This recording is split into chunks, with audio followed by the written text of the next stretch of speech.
രണ്ടാം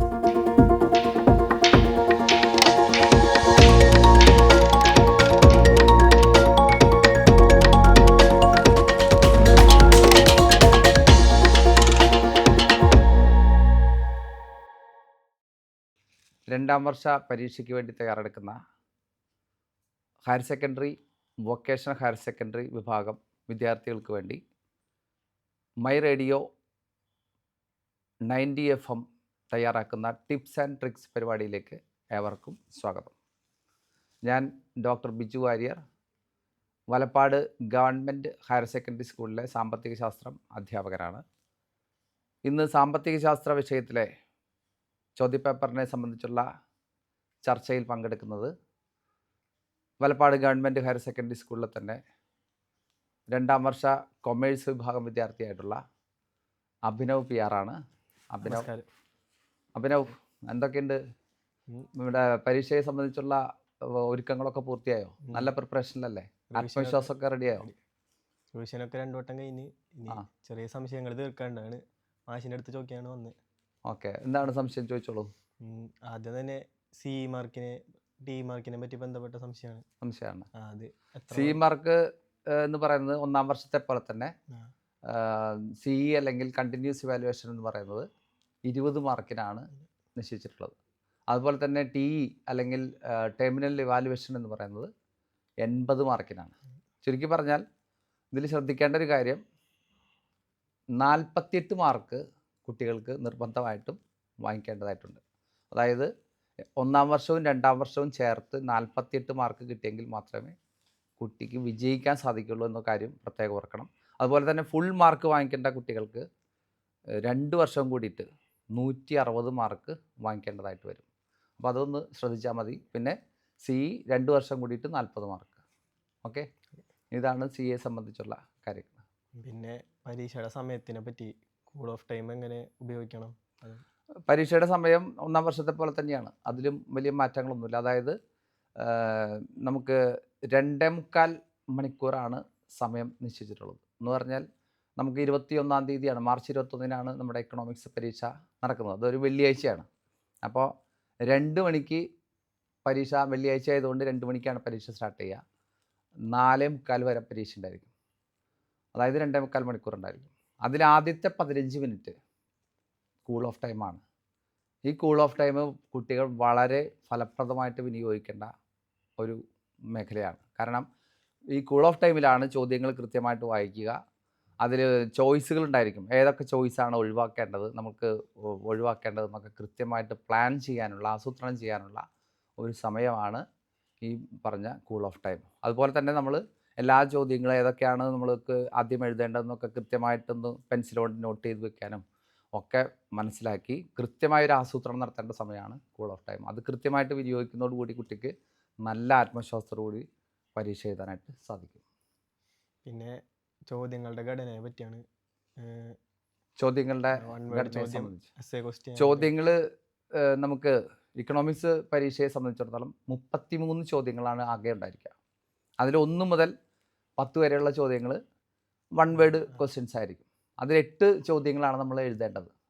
പക്ഷേ ഒരു കാര്യം ശ്രദ്ധിക്കേണ്ടത്, മുഴുവൻ മാർക്കും വാങ്ങിക്കാൻ ഉദ്ദേശിക്കുന്ന കുട്ടികൾക്ക് പലപ്പോഴും മിസ്സാവുന്ന 1 മാർക്ക് അല്ലെങ്കിൽ 2 മാർക്ക് എന്നൊക്കെ പറയുന്നത് ഈ 1 വേർഡ് ക്വസ്റ്റ്യൻ തെറ്റുന്നതായിട്ട് ബന്ധപ്പെട്ടിട്ടായിരിക്കും. അതുകൊണ്ട് 1 മുതൽ 10 വരെയുള്ള എല്ലാ ചോദ്യം എഴുതുന്നതായിരിക്കും കുട്ടികൾക്ക്. അതുകൊണ്ട് വലിയ സമയമൊന്നും നഷ്ടപ്പെടുന്നില്ല എന്നുള്ളതുകൊണ്ട് 1 മുതൽ 10 വരെയുള്ള എല്ലാ ചോദ്യങ്ങളും എഴുതുന്നതായിരിക്കും നല്ലത്.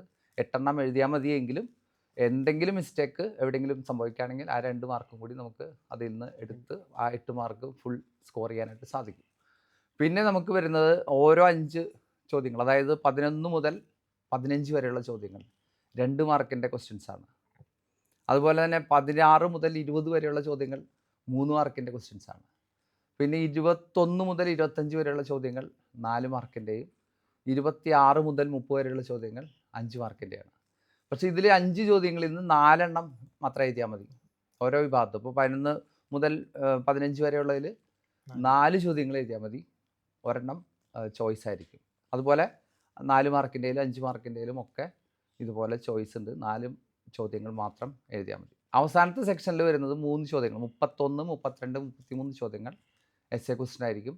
അത് 8 മാർക്കിൻ്റെ ചോദ്യങ്ങളായിരിക്കും. അതിൽ 2 എഴുതിയാൽ മതി. അതാണ് അതിൻ്റെ സ്ട്രക്ചർ ഉദ്ദേശിക്കുന്നത്. 1ാം വർഷത്തേതുപോലെ തന്നെയാണ് ഉദ്ദേശിക്കുന്നത്. പിന്നെ മൈക്രോ എന്നാണോ മാക്രോ എന്നാണോ കൂടുതൽ ചോദ്യം വരിക? മൈക്രോ ഇക്കണോമിക്സും മാക്രോ ഇക്കണോമിക്സും തുല്യമായ രീതിയിലാണ്. അതായത് നമ്മളെ സ്കീം ഫിക്സ് ചെയ്തിരിക്കുന്ന പ്രകാരം മൈക്രോ എക്കണോമിക്സിൽ നിന്ന് 40 ചോദ്യങ്ങളും മാക്രോ എക്കണോമിക്സിൽ നിന്ന് 40 ചോദ്യങ്ങളാണ് ചോദിക്കുന്നത്. പിന്നെ പ്രധാനപ്പെട്ട പാഠങ്ങൾ അതായത് മൈക്രോ എക്കണോമിക്സിലെ ഉദ്ദേശിക്കുന്നത് അല്ലേ? മൈക്രോ എക്കണോമിക്സിൽ നമുക്ക് ഏറ്റവും പ്രധാനമായിട്ട് ഏറ്റവും കൂടുതൽ ചോദ്യങ്ങൾ ചോദിക്കുന്ന ചാപ്റ്റർ 2ാമത്തെ യൂണിറ്റാണ്. അതായത് തിയറി ഓഫ് കൺസ്യൂമർ ബിഹേവിയർ എന്ന് പറഞ്ഞിട്ടുള്ള യൂണിറ്റിൽ നിന്നാണ് കൂടുതലായിട്ട് 12 മാർക്കിൻ്റെ ചോദ്യങ്ങളാണ് അതിൽ നിന്ന് സ്കീം പ്രകാരം വരുന്നത്. അതുപോലെ തന്നെ അടുത്ത ചോദ്യം എന്ന് പറയുന്നത് theory of firm under perfect competition എന്ന് പറഞ്ഞ ചാപ്റ്റർ ഉണ്ട്. അതിന് 10 മാർക്കിൻ്റെ ചോദ്യങ്ങളാണ് ആ ചാപ്റ്ററിൽ നിന്ന് ചോദിക്കുന്നത്. അതുപോലെ തന്നെ പ്രൊഡക്ഷൻ ആൻഡ് കോസ്റ്റ് എന്ന് പറഞ്ഞിട്ടുള്ള ചാപ്റ്ററിൽ നിന്ന് 8 മാർക്കിൻ്റെ ചോദ്യമാണ്. മാർക്കറ്റ് ഈക്വിലിബ്രിയത്തിൽ നിന്ന് 6 മാർക്കിൻ്റെ ചോദ്യമാണ്. 1ാമത്തെ ചാപ്റ്റർ ആയിട്ടുള്ള ഇൻട്രൊഡക്ഷനിൽ നിന്ന് 4 മാർക്കിൻ്റെ ചോദ്യമാണ് ഉൾപ്പെടുത്തിയിരിക്കുന്നത്. ഇങ്ങനെയാണ് അതിൻ്റെ സ്ട്രക്ചർ. ഏറ്റവും കൂടുതൽ ചോദ്യങ്ങൾ ചോദിക്കുന്നത് നമ്മുടെ 2ാമത്തെ ചാപ്റ്ററിൽ നിന്നായിരിക്കും. അതായത് കൺസ്യൂമർ ബിഹേവിയർ എന്ന് പറഞ്ഞ ചാപ്റ്ററിൽ നിന്നായിരിക്കും 12 മാർക്കിൻ്റെ ചോദ്യങ്ങളുണ്ട്. അതുപോലെ മാക്രോ എക്കണോമിക്സിനെ സംബന്ധിച്ചിടത്തോളം അതിൽ ഏറ്റവും കൂടുതൽ മാർക്ക് ചോദിക്കുന്നത് നാഷണൽ ഇൻകം അക്കൗണ്ടിങ് എന്ന് പറഞ്ഞ അതിൽ നിന്ന് 12 മാർക്കിൻ്റെ ചോദ്യങ്ങളാണ് അതിൽ നിന്ന് ചോദിക്കുന്നത്. പിന്നെ എല്ലാ ചാപ്റ്ററുകളിൽ നിന്നും 6 മാർക്ക് വീതമുള്ള ചോദ്യങ്ങളാണ്. 1ാമത്തെ ചാപ്റ്ററിൽ നിന്ന് മാത്രം 4 മാർക്കിൻ്റെ ആണ് അവിടെ ഉദ്ദേശിക്കുന്നത്. ബാക്കിയുള്ള എല്ലാ ചാപ്റ്ററുകളിൽ നിന്നും 6 മാർക്കിൻ്റെ ചോദ്യങ്ങളാണ് അതിൽ ഉൾപ്പെടുത്തിയിരിക്കുന്നത് മാക്രോ എക്കണോമിക്സിൽ. ഓക്കെ. പിന്നെ പ്രോബ്ലങ്ങളൊക്കെ ആയിട്ട് ബന്ധപ്പെട്ട ചോദ്യമാണ്. പ്രധാനപ്പെട്ട പ്രോബ്ലം ഏത് ഭാഗത്തു നിന്ന് കൂടുതൽ പ്രോബ്ലം വരിക? എക്കണോമിക്സിൽ എപ്പോഴും കുട്ടികളെ വലയ്ക്കുന്ന ഒരു പ്രധാനപ്പെട്ട ഏരിയ എന്ന് പറയുന്നത് പ്രോബ്ലം. കാരണം ഹ്യൂമാനിറ്റീസ് കൊമേഴ്സ് വിഭാഗം വിദ്യാർത്ഥികൾ എഴുതുന്നതുകൊണ്ട് പ്രോബ്ലം ഏരിയ എന്ന് പറയുമ്പോൾ ഒരു വലിയ ചോദ്യചിഹ്നമായിട്ട് മാറാറുണ്ട് കുട്ടികൾക്ക്. അതിൽ നമ്മൾ 1ാമത്തെ ഓരോ ചാപ്റ്റർ വൈസ് ആയിട്ട് നോക്കുകയാണെങ്കിൽ നമ്മുടെ മൈക്രോ ഇക്കണോമിക്സിൻ്റെ ചോദ്യങ്ങൾ എന്ന് പറഞ്ഞ പ്രോബ്ലം ഏരിയ എന്ന് പറയുന്നത് പ്രധാനമായിട്ടും നമ്മുടെ ഈക്വിലിബ്രിയമായിട്ട് ബന്ധപ്പെട്ട ഈക്വിലിബ്രിയം പ്രൈസ്, ഈക്വിലിബ്രിയം ക്വാണ്ടിറ്റി എന്ന് ഫിക്സ് ചെയ്യാൻ പറഞ്ഞിട്ടുള്ള ചോദ്യം സ്ഥിരമായിട്ട് ചോദിക്കുന്ന ഒരു ചോദ്യമാണ്. ഈക്വിലിബ്രിയം പ്രൈസും ഈക്വിലിബ്രിയം ക്വാണ്ടിറ്റിയും കാണാൻ പറഞ്ഞിട്ട്, അതായത് ഇക്വേറ്റ് ചെയ്യുന്ന തരത്തിലുള്ള ഡിമാൻഡ് ഫംഗ്ഷനും സപ്ലൈ ഫംഗ്ഷനും തന്നിട്ട് ഇക്വേറ്റ് ചെയ്തിട്ട് അതായത് ഈക്വിലിബ്രിയം പ്രൈസും ഈക്വിലിബ്രിയം ക്വാണ്ടിറ്റിയും കണ്ടുപിടിക്കേണ്ടി വരുന്ന ഒരു ചോദ്യമാണ് സാധാരണ ചോദിക്കാറ്. അതുപോലെ തന്നെ ഈ PPC കാണാനായിട്ട് PPC കർവ് അതിൻ്റെ ടേബിൾ തയ്യാറാക്കാനായിട്ട് ചോദിക്കാറുണ്ട്. അപ്പോൾ MOC കൺസിഡർ ചെയ്യാൻ വേണ്ടിയിട്ടും അതുപോലെ PPCയിലെ എക്സ് വൈ എന്ന് 2 ഗുഡ്സ് തന്നിട്ട് അതിനെ ബേസ് ചെയ്തിട്ട് ചില ഐറ്റംസ് വിട്ട് പോയിട്ട് നമുക്കത് കൺസിഡർ ചെയ്യാനായിട്ട് ചോദിക്കാറുണ്ട്. അപ്പോൾ MOC ഇൻക്രീസ് ചെയ്യുകയാണോ ഡിക്രീസ് ചെയ്യുകയാണോ എന്നുള്ള കാര്യത്തിലൊക്കെ ഒരു ഡിസിഷൻ എടുക്കുന്നതിന് വേണ്ടിയിട്ട് അത്തരത്തിലുള്ള ചോദ്യങ്ങൾ ചിലപ്പോൾ ഉൾപ്പെടുത്തി കാണാറുണ്ട്. അതാണ് ആ മേഖലയിൽ നിന്ന് വരുന്നത്. മാക്രോ എക്കണോമിക്സിൽ നിന്ന് പ്രധാനപ്പെട്ട ചോദ്യങ്ങൾ എന്ന് പറയുന്നത് നമ്മുടെ ഈക്വിലിബ്രിയം ഇൻകം ഡിറ്റർമിനേഷനെ സംബന്ധിച്ചിട്ടുള്ളതാണ്. അത് ഈക്വിലിബ്രിയം ഇൻകം കാണാനായിട്ട് നമ്മുടെ MPC തന്നിട്ടുണ്ട് ചോദ്യങ്ങളൊക്കെ ഉൾക്കൊള്ളിക്കാം. MPC അതുപോലെ ഓട്ടോണമസ് കൺസംഷൻ തരുന്നു, ഇൻവെസ്റ്റ്മെൻറ്റ് ഫംഗ്ഷൻ തരുന്നു. ഇതൊക്കെ തന്നിട്ട് നമ്മളോട് ഈക്വിലിബ്രിയം ഇൻകം കണ്ടുപിടിക്കാൻ ആ ഇക്വേഷൻ ഉപയോഗപ്പെടുത്തിയിട്ട് ചെയ്യാനായിട്ടുള്ള ചോദ്യങ്ങൾ സ്ഥിരം ചോദിക്കാറുണ്ട്. അതുപോലെ തന്നെ MPC തന്നിട്ട് മൾട്ടിപ്ലയർ കാണാനായിട്ട് ചോദിക്കുന്ന ചോദ്യങ്ങൾ ഉണ്ടാവാറുണ്ട്. MPC തന്നിട്ട് പിന്നെ മൾട്ടിപ്ലയർ കണ്ടിട്ട് പിന്നെ ഇൻക്രിമെൻ്റ് ഇൻ ഇൻകം അത് കണ്ടുപിടിക്കാനായിട്ട് ചോദിക്കാറുണ്ട്. അപ്പോൾ അത്തരത്തിലുള്ള ചോദ്യങ്ങളൊക്കെയാണ് സാധാരണ പ്രോബ്ലം പാർട്ടിയിൽ നിന്ന് ചോദിക്കാറുള്ളത്. പിന്നെ ഇലാസ്റ്റിസിറ്റി കണ്ടുപിടിക്കാനായിട്ടുള്ള ചോദ്യങ്ങൾ നമ്മുടെ ഡിമാൻഡ് കൺസ്യൂമർ ബിഹേവിയർ എന്നുള്ള ചാപ്റ്ററിൽ നിന്ന് ചോദിക്കാറുണ്ട്. ഇലാസ്റ്റിസിറ്റി കണ്ടുപിടിക്കാൻ വേണ്ടിയിട്ട് ഉള്ള ചോദ്യങ്ങളൊക്കെ ചോദിക്കുക. ഇതാണ് പ്രധാനമായിട്ടുള്ള സ്ഥിരമായിട്ട് ചോദിച്ചു വരാറുള്ള പ്രോബ്ലം സൈഡ്. പിന്നെ ബഡ്ജറ്റായിട്ട് ബന്ധപ്പെട്ടിട്ട് ചില വർഷങ്ങളിൽ ചോദിക്കാറുള്ള ഒരു ചോദ്യമാണ് നമ്മുടെ ഡെഫിസിറ്റ്, നമ്മുടെ physical deficit, primary deficit, revenue deficit എന്ന് കണ്ടുപിടിക്കാൻ പറഞ്ഞിട്ട് ബഡ്ജറ്റിൻ്റെ ഡീറ്റെയിൽസ് ഒക്കെ കൊടുത്തുകൊണ്ടുള്ള ചില ചോദ്യങ്ങൾ ചോദിക്കാറുണ്ട്. അതാണ് ഒരു ഭാഗം. പിന്നെ നാഷണൽ അക്കൗണ്ടിങ്ങിൽ നിന്ന് ചില പ്രോബ്ലംസ് ചോദിക്കാറുണ്ട്. നാഷണൽ അക്കൗണ്ടിൻ്റെ കുറേ ഐഡൻറ്റിറ്റീസ് കൊടുത്തിട്ട് ഡിപ്രീസിയേഷൻ, അതുപോലെ ഇൻ്റർമീഡിയറ്റ് കൺസംഷൻ തുടങ്ങിയ കാര്യങ്ങളൊക്കെ കൊടുത്തിട്ട് അതിൽ ചിലപ്പോൾ ഇൻകം മെത്തേഡിൽ നാഷണൽ ഇൻകം കണ്ടുപിടിക്കാനോ അല്ലെങ്കിൽ ഫൈനൽ എക്സ്പെൻഡിച്ചറിൻ്റെ കുറേ കമ്പോണൻസ് C+I G അതൊക്കെ കൊടുത്തുകൊണ്ട് കണ്ടുപിടിക്കാനൊക്കെ പറഞ്ഞ് ചോദിക്കാറുണ്ട്. അപ്പം ഇങ്ങനെയാണ് പ്രോബ്ലം സൈഡിൽ ചോദ്യങ്ങളൊക്കെ സാധാരണയായിട്ട് വരാറ്. അടുത്തത് ഗ്രാഫുകളാണ്. പ്രധാനപ്പെട്ട ഗ്രാഫ് വരാൻ സാധ്യത ഉള്ളത്. ഗ്രാഫ് ഇതുപോലെ വളരെ ശ്രദ്ധിക്കേണ്ട ഒരു മേഖലയാണ് ഇക്കണോമിക്സ് വിദ്യാർത്ഥികളെ സംബന്ധിച്ചിടത്തോളം. അതിൽ പ്രധാനമായിട്ട് ശ്രദ്ധിക്കേണ്ട ഒരു മേഖല എന്ന് പറയുന്നത് നമ്മളുടെ ഡിമാൻഡായിട്ട് ബന്ധപ്പെട്ടുള്ള ഒരു ഗ്രാഫ് ചോദിക്കാറുണ്ട്. അതായത് ഡിമാൻഡിൻ്റെ ചേഞ്ചസ്, അതായത് increase in demand decrease in demand ഉണ്ടാക്കുന്ന ഒരു മേഖല, അതിൽ നിന്ന് ചിലപ്പോൾ ചോദ്യങ്ങൾ ചോദിക്കാറുണ്ട്. അപ്പോൾ അത് ശ്രദ്ധിക്കണം. അതുപോലെ എക്സ്പാൻഷൻ ആൻഡ് കോൺട്രാക്ഷനായിട്ട് ബന്ധപ്പെട്ടിട്ടുള്ള ചെറിയ ചോദ്യങ്ങൾ അതിൽ നിന്ന് പ്രതീക്ഷിക്കാം, ഗ്രാഫായിട്ട് ബന്ധപ്പെട്ടിട്ട്. പിന്നെ ഇലാസ്റ്റിസിറ്റി ആയിട്ട് ബന്ധപ്പെട്ടിട്ടുള്ള 5 ടൈപ്സ് ഓഫ് ഇലാസ്റ്റിസിറ്റി തന്നിട്ട് പെർഫെക്റ്റ് ഇലാസ്റ്റിക് ഏതാണ്, അല്ലെങ്കിൽ യൂണിറ്ററി ഇലാസ്റ്റിക് ഏതാണ് എന്നൊക്കെ ചോദിക്കാറുണ്ട്. പടം തന്നിട്ട് നമ്മളോട് ചോദിക്കാറുണ്ട്, അതിൽ ഏതാണ് അന്ന് ഐഡൻറ്റിഫൈ ചെയ്യാൻ പറഞ്ഞിട്ട് ചോദിക്കാറുണ്ട്. അപ്പോൾ ഗ്രാഫിനെ നമുക്ക് ഐഡൻറ്റിഫൈ ചെയ്യാൻ, കുട്ടിക്ക് ഐഡൻറ്റിഫൈ ചെയ്യാൻ സാധിക്കുക എന്നുള്ളതാണ് ആ ഭാഗത്ത് ചോദിക്കുന്നത്. പിന്നെ നമുക്ക് മറ്റേ പ്രൊഡക്ഷൻ എന്ന് പറഞ്ഞ ചാപ്റ്ററായി ബന്ധപ്പെട്ടിട്ട് നമുക്ക് മറ്റേ ലോ ഓഫ് വേരിയബിൾ പ്രൊപ്പോർഷൻ്റെ കർവ് TP, AP, MP ആയിട്ട് ബന്ധപ്പെട്ടിട്ടുള്ള കർവ് ചോദിക്കാറുണ്ട്. അത് ആ മേഖലയിൽ നിന്ന് വരാറുണ്ട്. പിന്നെ കോസ്റ്റ് കർവുകളാണ് സാധാരണ ചോദിക്കാറ്. TFC, TVC, TC ഇതുമായി തമ്മിലുള്ള റിലേഷൻ ചിലപ്പോൾ ചോദിക്കാറുണ്ട്. അത് തന്നിട്ട് അത് തെറ്റിച്ച് തന്നിട്ട് അതിന് കറക്റ്റ് ചെയ്യാനായിട്ട് പറഞ്ഞിട്ടുള്ള ചോദ്യങ്ങൾ ഉണ്ടാവാറുണ്ട്.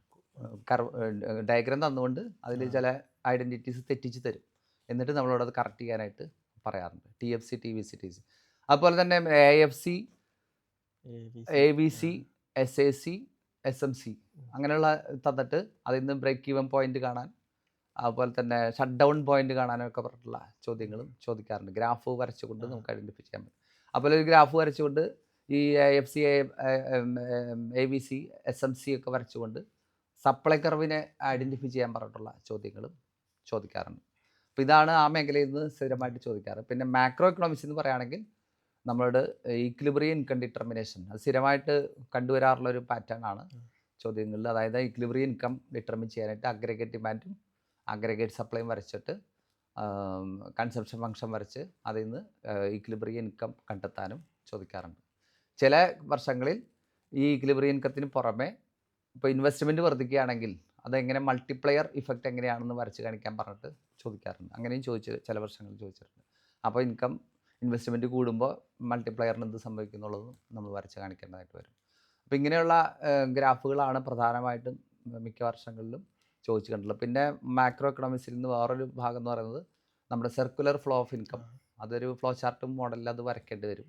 പിന്നെ ബഡ്ജറ്റായിട്ട് ബന്ധപ്പെട്ടുള്ള ചാപ്റ്റർ ഉണ്ടല്ലോ, ആ ചാപ്റ്ററിൽ ബഡ്ജറ്റിൻ്റെ components, revenue budget, capital budget എന്ന് പറഞ്ഞിരിക്കുന്നത്, ആ റവന്യൂ ബഡ്ജറ്റിനെ അതിൻ്റെ components revenue receipt, revenue expenditure, capital ബഡ്ജറ്റിൻ്റെ ക്യാപിറ്റൽ റെസിപ്റ്റ് എക്സ്പെൻഡിച്ചർ എന്ന് തിരിക്കുന്ന തരത്തിലുള്ള ഫ്ലോ ചാർട്ട് ചോദിക്കാറുണ്ട്. അതൊക്കെ സിമ്പിളായിട്ട് എല്ലാ കുട്ടികൾക്കും എഴുതാൻ പറ്റുന്ന ചോദ്യങ്ങളാണ്. അപ്പോൾ അതൊക്കെയാണ് സാധാരണ ഗ്രാഫ് സൈഡിൽ നിന്ന് ചോദിക്കുന്ന ചോദ്യങ്ങൾ. പിന്നെ എപ്പോഴും സംശയം വരുന്ന ഒരു ഭാഗം ഈക്വിലിബ്രിയത്തിൻ്റെയാണ്, അതൊന്ന് പറഞ്ഞത്. തീർച്ചയായിട്ടും ഈക്വിലിബ്രിയം എന്ന് പറയുന്നത് കുട്ടികളെ സംബന്ധിച്ചിടത്തോളം ഏറ്റവും അധികം കൺഫ്യൂഷൻ ഉണ്ടാക്കുന്ന മേഖലയാണ്. പലരും തെറ്റിക്കാറുണ്ട്. കാരണം 3 തരത്തിലുള്ള ഈക്വിലിബ്രിയമാണ് സാധാരണയായിട്ട് നമ്മൾ ഈ പരീക്ഷയ്ക്ക് ചോദിക്കുന്നത്. ഒന്ന് കൺസ്യൂമർ ഈക്വിലിബ്രിയം, അത് നമ്മൾ ബഡ്ജറ്റ് ലൈൻ വരച്ച് ഇൻഡിഫറൻസ് കർവും ബഡ്ജറ്റ് ലൈനും കൂടി ടാൻജൻ്റ് ആവുന്ന പോയിൻ്റാണ് കൺസ്യൂമർ ഈക്വിലിബ്രിയം. അത് തിരിച്ചറിയണം കുട്ടി, അപ്പോൾ തെറ്റിക്കാൻ പാടില്ല. അത് ഒരു ഈക്വിലിബ്രിയം, അത് കൺസ്യൂമർ ഈക്വിലിബ്രിയമാണ്. രണ്ടാമത്തെ ഈക്വിലിബ്രിയം എന്ന് പറഞ്ഞാൽ മാർക്കറ്റ് ഈക്വിലിബ്രിയമാണ്. മാർക്കറ്റ് ഈക്വിലിബ്രിയം എന്ന് പറയുമ്പോൾ അത് ഡിമാൻഡും സപ്ലൈ ആണ്. മാർക്കറ്റിലെ 2 പ്രധാനപ്പെട്ട ഫോഴ്സസ് പറഞ്ഞ ഡിമാൻഡും സപ്ലൈ ആണ്. അപ്പോൾ ഡിമാൻഡ് സപ്ലൈയും കൂടിയിട്ട് ഈക്വലാവുന്ന പോയിന്റിലുള്ള ഈക്വിലിബ്രിയമാണ് മാർക്കറ്റ് ഈക്വിലിബ്രിയം. പിന്നെ അതുമായിട്ട് ബന്ധപ്പെട്ടിട്ട് ഈ ഡിമാൻഡ് ഇൻക്രീസ് ചെയ്യുമ്പോൾ ഡിമാൻഡ് ഡിക്രീസ് ചെയ്യുമ്പോൾ എന്ത് സംഭവിക്കുന്നു, സപ്ലൈ ഇൻക്രീസ് ചെയ്യുമ്പോൾ സപ്ലൈ ഡിക്രീസ് ചെയ്യുമ്പോൾ എന്ത് സംഭവിക്കുന്നു എന്നുള്ള ചോദ്യങ്ങളൊക്കെ ഗ്രാഫിൽ മേഖലയിലും വരാറുണ്ട്. അതാണ് ആ മേഖലയിൽ പ്രധാനമായിട്ട് ശ്രദ്ധിക്കേണ്ടത്. പിന്നെ മൂന്നാമത് വരുന്ന ഈക്വിലിബ്രിയം എന്ന് പറയുന്നത് നമ്മുടെ മാക്രോ എക്കണോമിക്സിലുള്ള ഈക്വിലിബ്രിയമാണ്. അതായത് ഇക്കോണമിയുടെ ഈക്വിലിബ്രിയം, അതായത് അഗ്രഗേറ്റ് ഡിമാൻഡും അഗ്രഗേറ്റ് സപ്ലൈയും കൂടി ഈക്വലാവുന്ന ഈക്വിലിബ്രിയം. അപ്പോൾ ഇങ്ങനെ 3 ഈക്വിലിബ്രിയത്തിനെയും വേർതിരിച്ച് തന്നെ നമ്മൾ മനസ്സിലാക്കി കഴിഞ്ഞാൽ ചോദ്യങ്ങൾ നമുക്ക് കൺഫ്യൂഷൻ ഉണ്ടാക്കില്ല, വളരെ ആത്മവിശ്വാസത്തോട് കൂടിയിട്ട് എഴുതാനായിട്ട് അതിൽ നിന്ന് സാധിക്കുന്നതായിരിക്കും. അപ്പോൾ അത് ശ്രദ്ധിക്കണം. അതുപോലെ തന്നെ ഈ TP, AP, MP, അതുപോലെ TR, AR, MR, അതുപോലെ തന്നെ TC, AC, MC, ഇതൊക്കെ ഒരേ പാറ്റേണിലുള്ള ചോദ്യങ്ങളാണ്. കുട്ടികൾ കൺഫ്യൂഷൻ ഉണ്ടാക്കി പോകാറുണ്ട്. അപ്പോൾ TR, AR, MR എന്ന് പറയുന്നത് ഇക്വേഷൻ ബേസിസിലൊക്കെ ഓക്കെയാണ്. AR കാണാനായിട്ട് TR/Q, അതുപോലെ MR കാണാനായിട്ട് TR(n - TR(n-1) ആ ഇക്വേഷനാണ്. അതുപോലെ തന്നെ TCക്ക് ഇതുപോലെ തന്നെയാണ്. AC കാണാനായിട്ട് TC/Q ആണ് അല്ലേ. അതുപോലെ MC കാണാനായിട്ട് TC(n - TC(n-). അപ്പോൾ ഒരേ പാറ്റേണിലുള്ള ക്വസ്റ്റ്യൻസ് ആണ്, പക്ഷേ കുട്ടികൾ തെറ്റിക്കാറുണ്ട്. അതും ഒരേ പാറ്റേണിൽ വരുന്നതാണ്, ശ്രദ്ധിച്ചാൽ മതി. പാഠഭാഗങ്ങൾ ഏതൊക്കെയാണെന്ന് പറയൂ.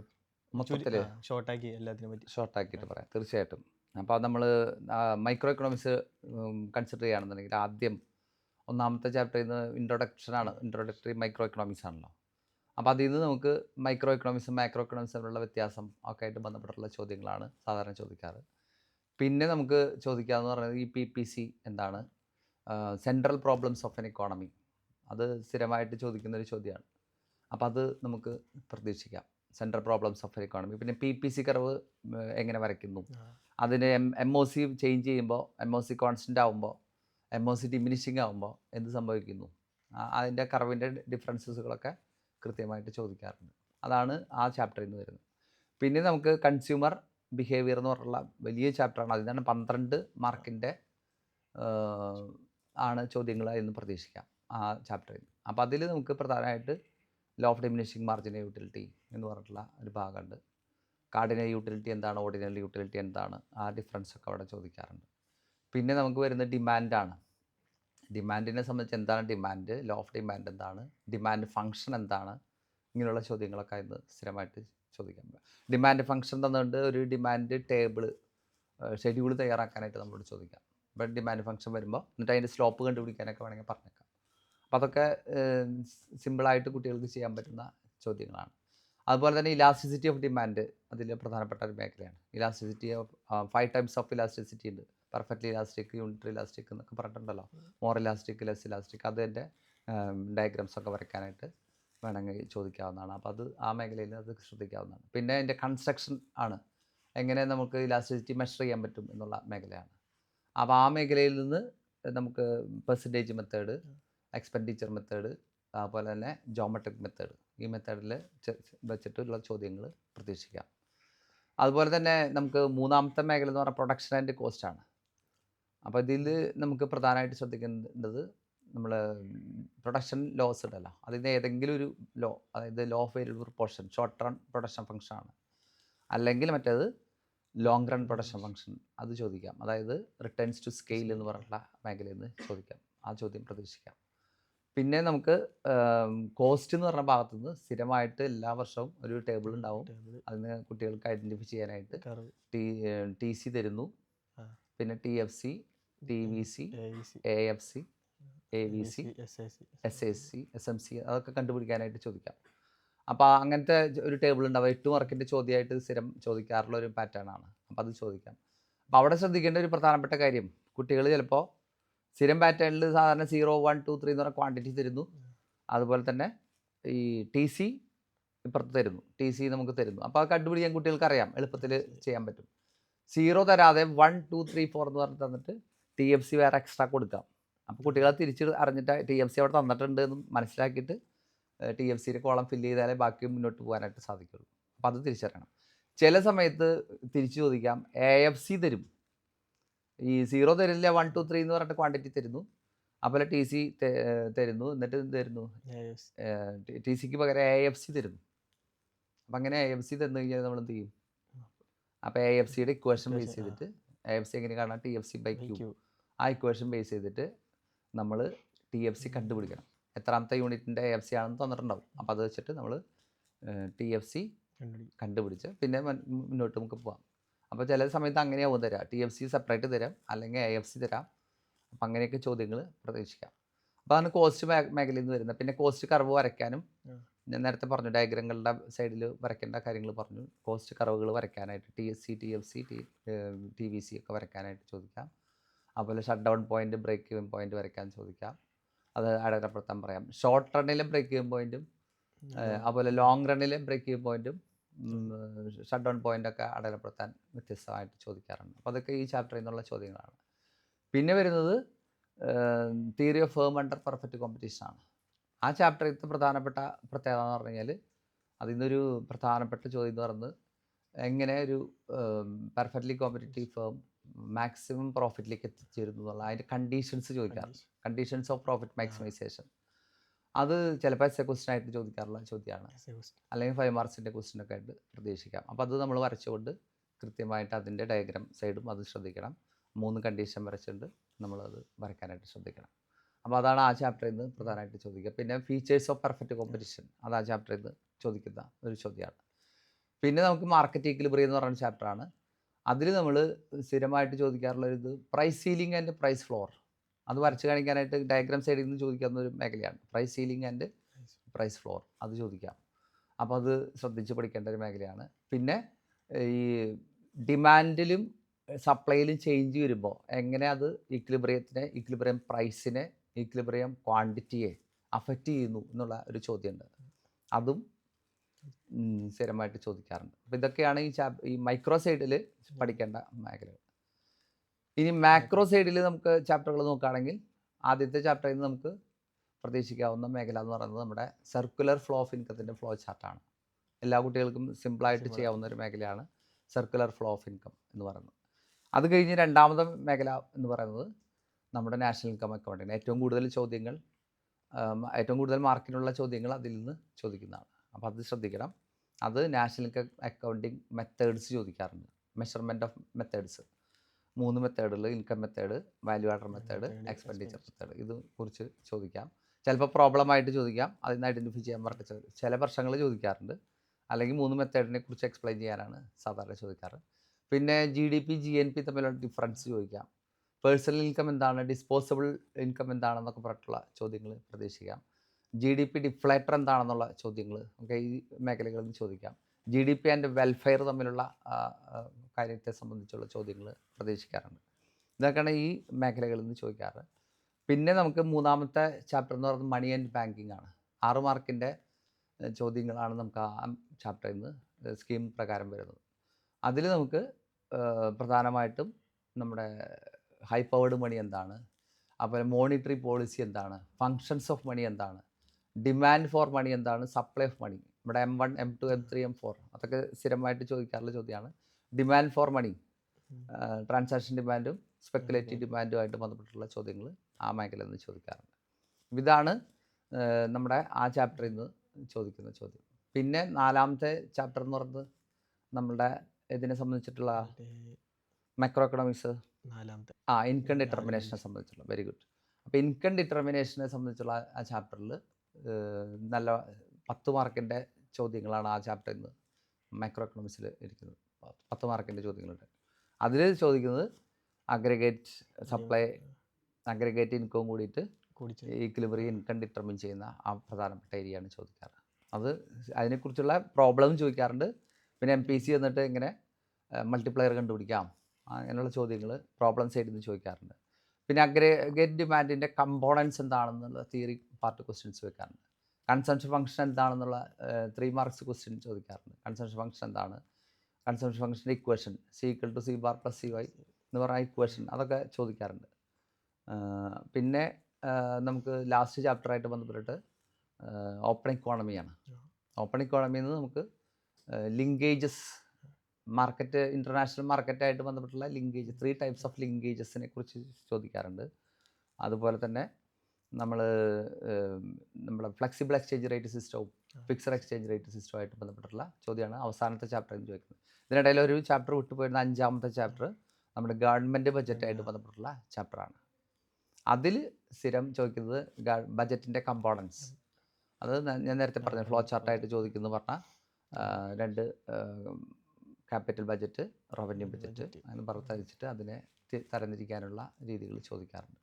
പിന്നെ ഈ നോൺ ടാക്സ് റെസിപ്റ്റ്സ് ഏതൊക്കെയാണ്, അങ്ങനെയുള്ള ചോദ്യം അതിൽ നിന്ന് പ്രതീക്ഷിക്കാം.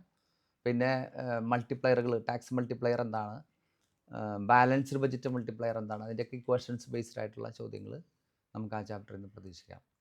അപ്പോൾ ഫങ്ഷൻസ് ഓഫ് ഗവൺമെൻറ് ബഡ്ജറ്റ് എന്താണ്, അതും ഇതിൽ നിന്ന് പ്രതീക്ഷിക്കും. Functions of government budget, allocation function, distribution function, stabilisation function, ആ മേഖലയിൽ നിന്നുള്ള ഒരു ചോദ്യം ഫങ്ഷൻസ് ഓഫ് ഗവൺമെൻറ് ബഡ്ജറ്റ് അത് ചോദിക്കാറുണ്ട്. ഇതൊക്കെയാണ് മിക്കവാറും എല്ലാ ചാപ്റ്ററിൽ നിന്നും വരുന്ന പ്രധാനപ്പെട്ട ചോദ്യം.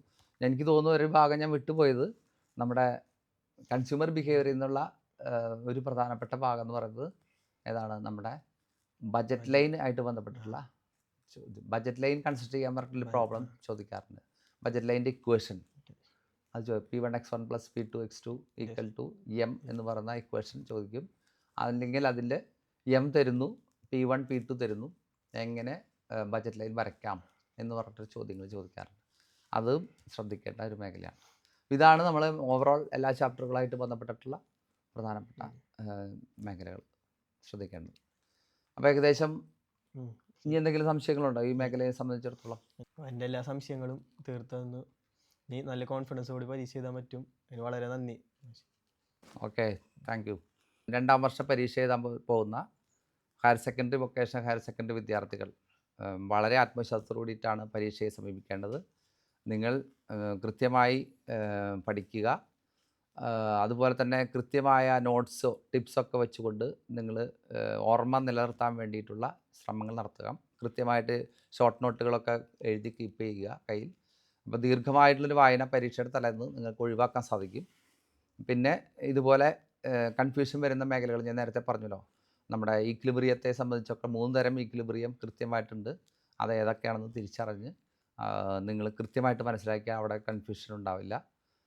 പിന്നെ പരമാവധി 1-2 വർഷത്തെ ക്വസ്റ്റ്യൻ പേപ്പറുകൾ ചെയ്യുന്നത് കൃത്യമായിട്ട് നിങ്ങളെ കോൺഫിഡൻസോട് കൂടി പരീക്ഷ എഴുതാനായിട്ട് സഹായിക്കും. അതുപോലെ തന്നെ പരീക്ഷയുടെ സമയത്ത് കൃത്യമായിട്ട് ഹോൾ ടിക്കറ്റും ഒക്കെ എടുത്ത് കൃത്യമായിട്ട് വരിക.